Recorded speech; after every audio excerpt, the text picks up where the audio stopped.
Hello, and welcome back to another episode of Bird Den Overland.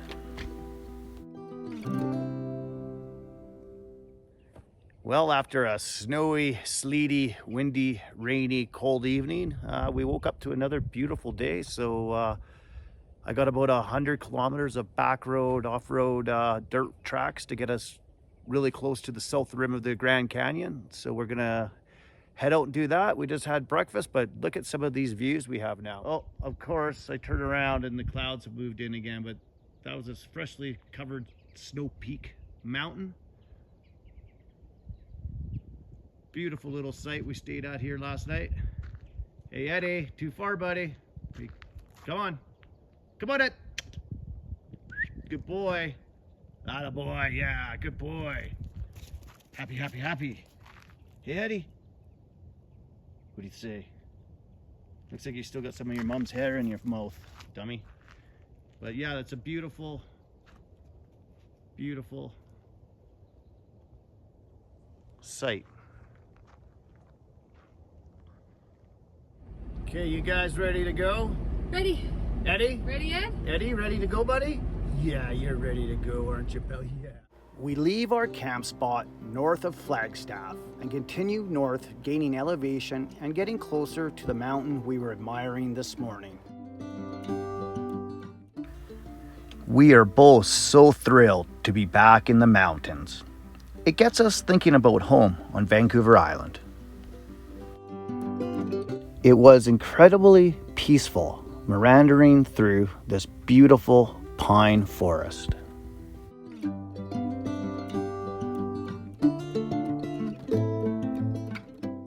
A few hours in, and the track is getting wetter and wetter, making the surface very slick. This track's getting narrower. Sure is. We're about halfway. So I think I met my match. There's a big mud bog here. Can't see any fresh tracks going over it. It's super soft, and there is a bike path that goes around those trees, but I'm too big to make it. Looks like maybe a quad has come in here and didn't look like he had a good time. Like, these ruts are easy 1.5 feet deep, and look at Animal, it's sinking in about 3 inches. I'm 12,000 pounds, and some of these ruts are just, I think, too big for me. And I'll show you my tires. Like, this is obviously a big muck hole. I did make it this far in 2-wheel drive, but like, check out my tires. And my drive tires aren't even cleaning out, so I just put them into 4-wheel drive, and I'm gonna get out of here because when your tires are caking up that badly, no bueno. Now, I know friends back home, and probably you watching, would like to see us give this mud hole a shot. The thing is, there is no shame, and I have no desire to get a 12,000 pound van stuck in the middle of nowhere.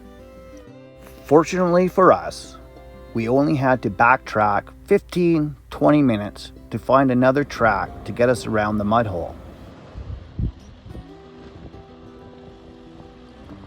The tracks aren't technical at all, but do have enough ruts, bumps, and mud holes to make it a slow go for the big pig. I need to add a sway bar to the rear diff, or maybe heavier shocks, to help with the back and forth, left to right swaying on tracks like this.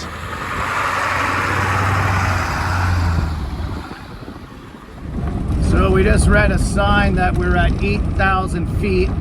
Kind of explains why it's cold, Freezing, and snow on the ground, and it's still really wet up here. Like you see, we had to turn around because of that mud hole, because this mud is slick.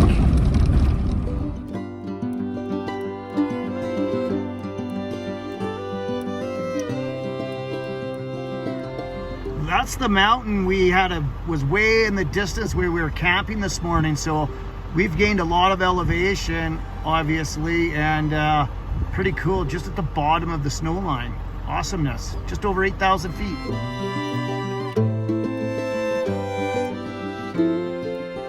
Big burn came through here and then a windstorm, I would imagine. Snappy, snap, snap. Pretty cool in here.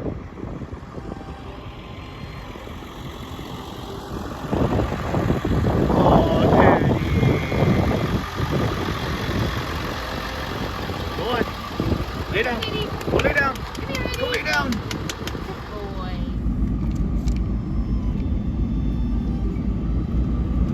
Bunch of elk. Wow. They keep coming. There's lots. Oh, there's tons. You mean we're coming that way? Hope we got that on film. That's awesome. Oh yeah, there they go. I got them. Wicked. Been a while since we've seen animal life.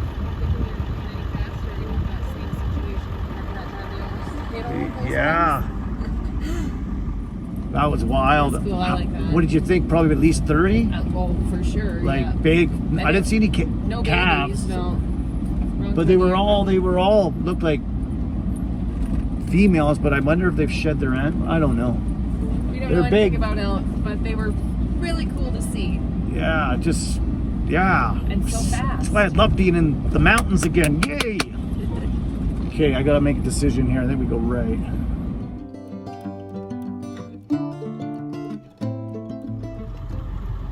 Let me see them. I got some deer over there. They're not moving. They're just right there in the trees. There's about 5 or 6 of them in there. Right on. Road's starting to get a little bit narrower. We'll see how it does. As long as it doesn't get muddy, I think we'll be fine. There are heavy fines in this area if you do get caught driving off the main track. So we're gonna try to stay on the track so we don't do any damage to the surrounding area. Weaving through the trees to avoid some big mud holes. Hopefully I fit between this one.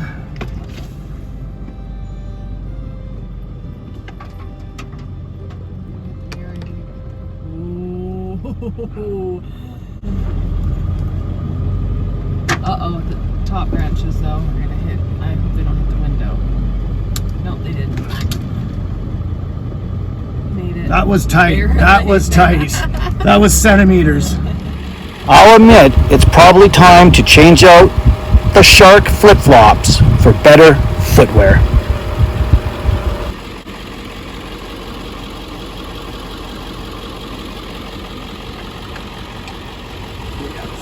Maybe stand up on the wings, that's gonna swing around.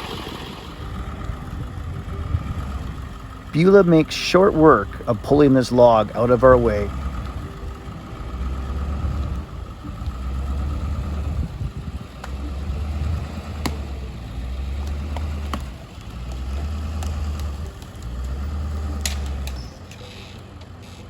Oops. When dragging a log out of your way, one must pay attention to his rear view mirrors as well, not to back into more trees.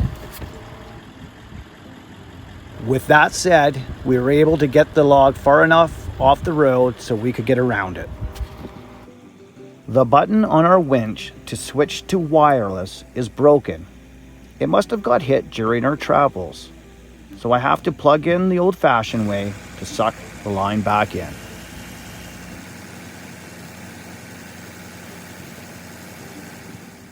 This button won't switch back and forth like I was saying, so I gotta take it apart. This trail kept getting tighter and tighter as we continued up it. But what's a few more pinstripes on old Beulah the Ambo?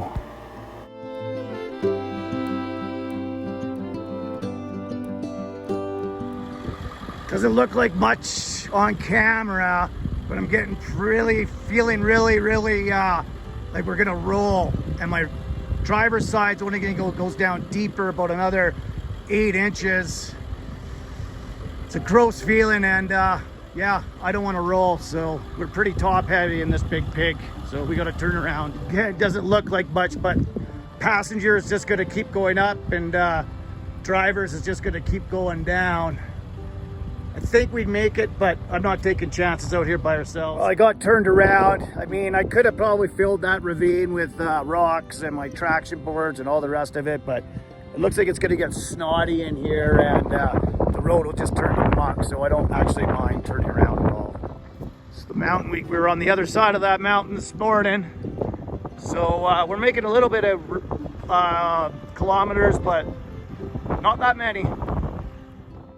Getting turned around again really does suck. If this was the only way to get through, I would have put the work in to make it through and continued along. But again, backtracking 15 minutes, we found an alternate track to take us the way we want to go. If it wasn't so early in the day, we camp right here because that red cliff looks amazing. Then you got Snow Peak Mountains over there. And it's just a beautiful, beautiful view here of everything. I'm a little bit low here to look that way. There's a nice cap spot just up behind us that you got these two beautiful views. So we are officially on part of the Arizona Backroad Discovery routes. If you're not familiar with them, they're a group of roads that go from Mexico to the Utah borders that a really awesome motorcycle group put together, so you can just travel the back dirt roads kind of like we are. So their route is, see, this is the same area I wanted to come into, so we are on BRD Arizona, not Back Road Discovery. BRD. So I think looks like a decent road, and this will get us right into the Grand Canyon, southern rim of the Grand Canyon. It's giving us the African vibe. Oh, I think I have to air down. What'd you say? I cut you off there. I said, and then you see the windmills. Yeah, then you don't think you're in Africa anymore.